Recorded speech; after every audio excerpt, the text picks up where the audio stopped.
Hello, ladies and gentlemen. It's Cutman, or Cutsman, however you want to pronounce it.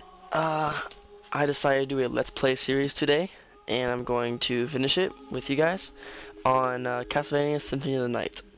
This will be the first episode of, I don't know, many to come, I guess, if they are watched often enough. Alright, well, let's start. I've seen a few of these videos. Some of them are kind of, I don't know, kind of weak. I feel like their voices are pretty boring. Yeah, it's just me. I mean, I thought my voice was pretty boring, but apparently people disagree with me. So I'm gonna go ahead and start off. I've already played once, so not once. I've actually been in this game several times. I actually lost count, but probably like 10 or more. Pretty sad actually, but you know, that's what happens when you're a big fan of a game. Yeah, I'm gonna go ahead and skip this video because I don't really like it. I mean, it's a really cool video and all, but I really don't have the patience for videos. I have very, very little patience. So yeah, this is the first screen of the game. This is Richter, if you're not familiar with who he is. He is not really an older character, but he's an older character of some of the last series. On this series, you don't really see him much until maybe the middle and the end-ish, I guess. He's a pretty good character. He's very weak though. You're allowed to use him later on if you actually beat the game in certain ways, and it's pretty ridiculous because he's so underpowered that you actually just get completely annihilated. And it's usually not a good thing, but he's pretty good character to use. He has a lot of good powers, I guess. He has a lot of things that you can do, a lot of powers, which I'll get into right now. Actually, he has the whip, of course, which is one thing that the other character, main character, will not have. Is Alucard. He does not have the whip, which kind of sucks because this is one of the first Castlevanias that I really got into that didn't have the whip. I mean, I know there was 3 that had, you know, Alucard in it, and a couple others that actually didn't even have the whip. But this one, you don't get Alucard with the whip, which kind of sucks. Which is actually called the Vampire Slayer, or Vampire Killer, depending on the game. I don't know if you guys knew that.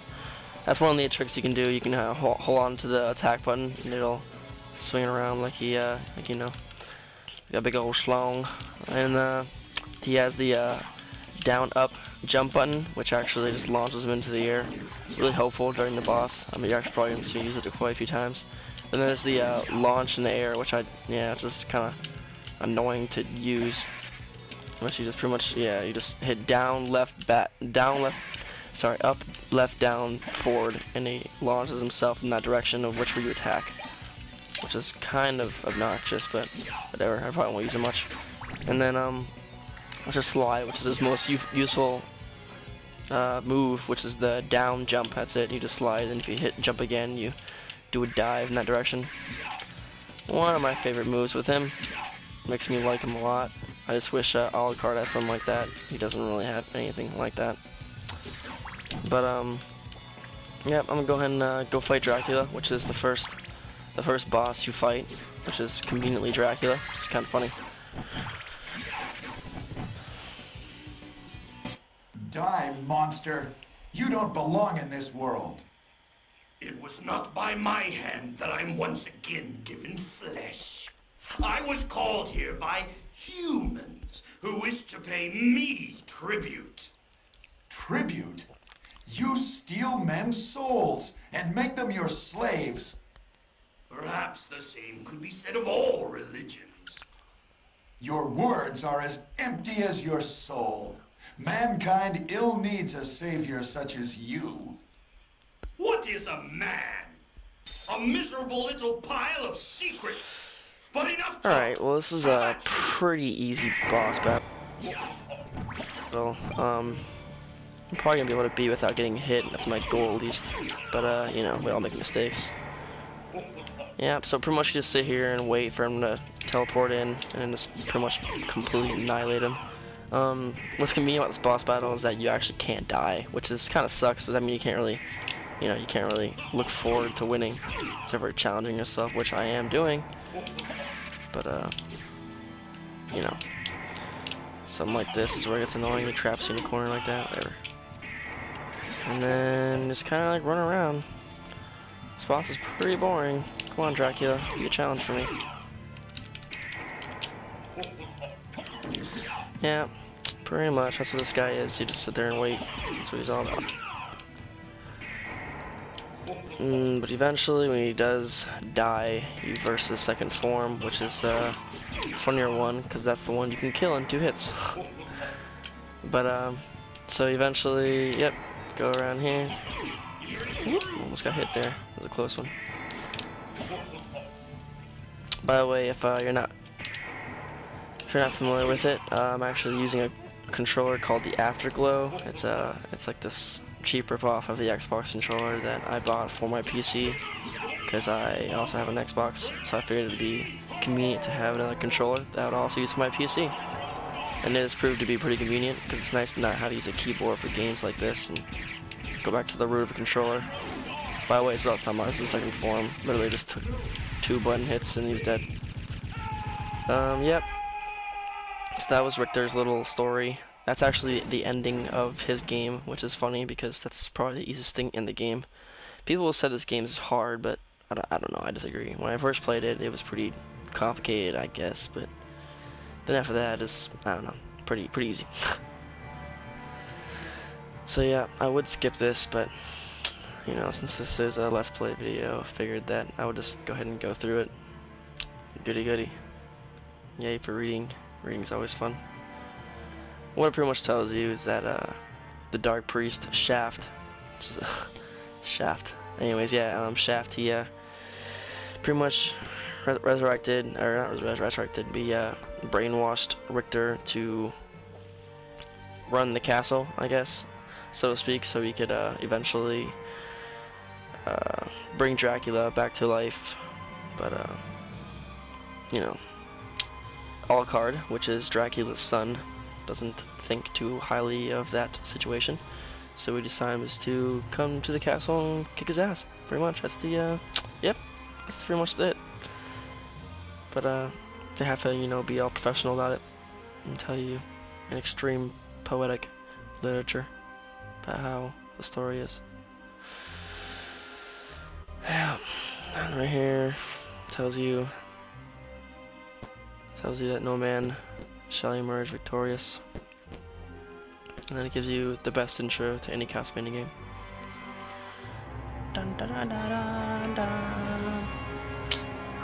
I think I've beaten this game about like 7-8 times. Pretty fun game.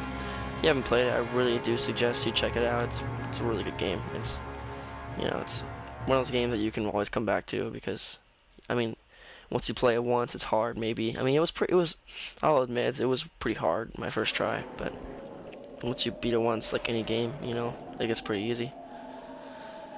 That is Alucard, right there. That is Alucard, the sexy beast. No, I'm not gay, by the way, before you asked. Well, I can be, but I'm not gay.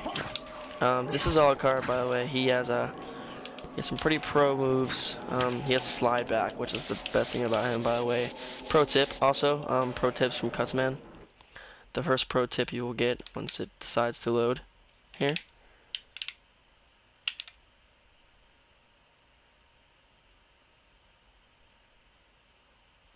Pro tip is always go to System when you first start it. Go to Button Changes, go to Special, which is the triangle. Put it on L1 and change whichever one you want, hopefully L1 to triangle, which is probably the proest thing you can do in this game. And that is to change the slide to the trigger. Actually, I think I put on the wrong trigger here, hold on.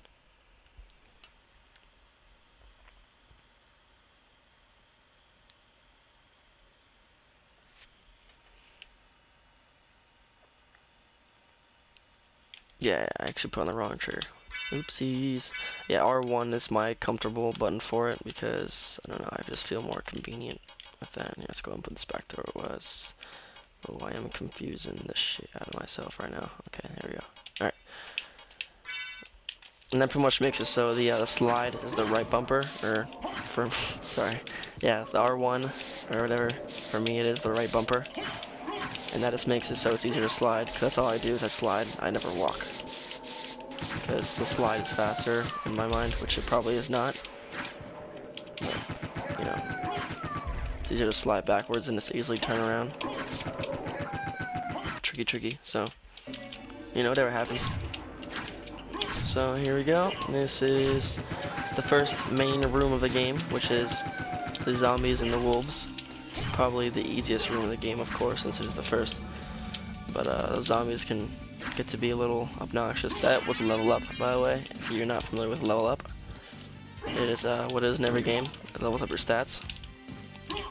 Which in this game, for instance, it right here you see, because this game is MP and hearts. That's pretty much like, you know, general stats and strength and all that stuff right there. You just look at all that, and that goes up, of course, every time you level up, and it raises your attack and your defense, and then, you know, all that goodies. Which is actually funny that it tells you status good. I've really never seen that move unless you're poisoned or cursed, something like that. I mean, I guess what it's just for, but it doesn't really happen to me that often. So yeah, pretty much if you hit square, you use your sword, which in this case it's this awesome sword that Alucard has. It is the Alucard sword, which you actually get towards the end of the game, and then you get the Alucard shield, which you get pretty early in the game. Actually, not early, but early-ish. It's a pretty cool shield. It's actually got pretty bad stats. And there's the jump, of course, and then there's the dodge, and there's 3 other buttons you can use. But since, you know, yeah, since it's the beginning, don't have them yet. That's Death, by the way. Death is a jerk. What is your business here? Probably the most professional way to say it.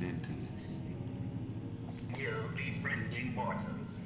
I'll not ask you to return to our side, but I demand you cease your attack. That's some serious shit right there.